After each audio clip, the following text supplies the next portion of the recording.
Hello, I'm David Gray, and this is the new me.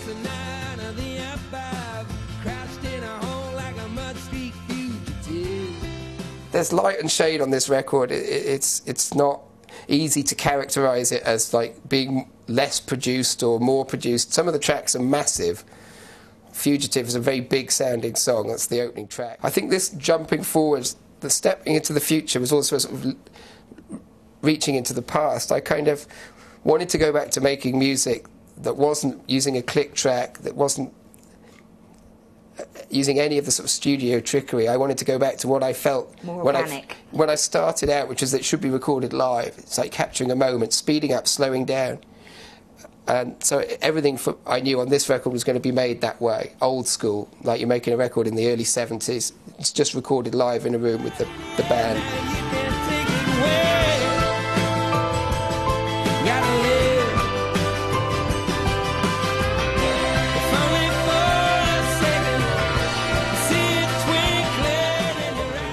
You know, be it in an old country that you're in, or a strange television show you're watching that all of a sudden you're soundtracking. Well, the mind boggles. I've been sent stuff like porn films that have got like "Please Forgive Me" in it and things like that. Boom, boom, boom, boom. You can just imagine the sort of bouncing of someone's testicles and the sort of hideous slap of flesh on flesh, sort of coinciding with the.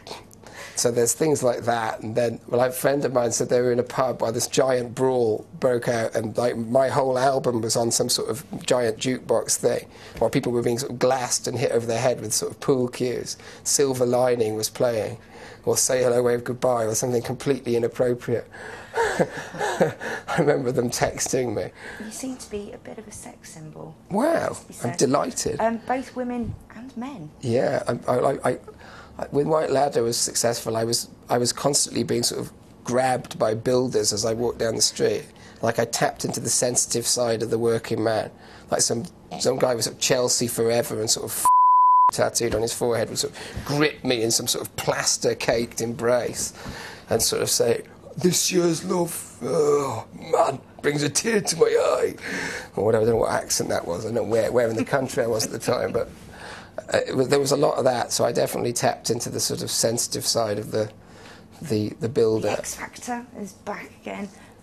Do you think you would have got past the first round if you'd have tried that out? I just can't. The hypothesis is too stupendously sort of. I just never would have attempted to go there. I mean, it's nothing to do with music. It's just to do with sort of exposing people's emotions on telly while they're trying to make music. So it's not a fan. Well, my wife watches it as she does with Britain's Got Talent. So hence it's on in the house. So I've witnessed reasonable sized chunks. I'm always railing against everything on the television. I'm a complete misery in that respect. I can see why it's so successful, but it's just. I just find the whole thing sort of exploitative, I guess. I think it's just manipulative. It's just manipulation of people's emotions. It's like, yes, wow, their hopes and dreams being crushed before our eyes. More, please. It's like, it's a bit like staring at Michael Jackson through the prism of the media, or Kerry Katona, or everything. I just can't bring myself to do it. It's like, ugh. So you don't think Simon Cowell is a force for good when it comes to music? I think he's brilliant at what he does. He's absolutely fantastic. He is the programme that's just Simon Cowell. Essentially everything else is a heap of Piers Morgan, and all these idiots.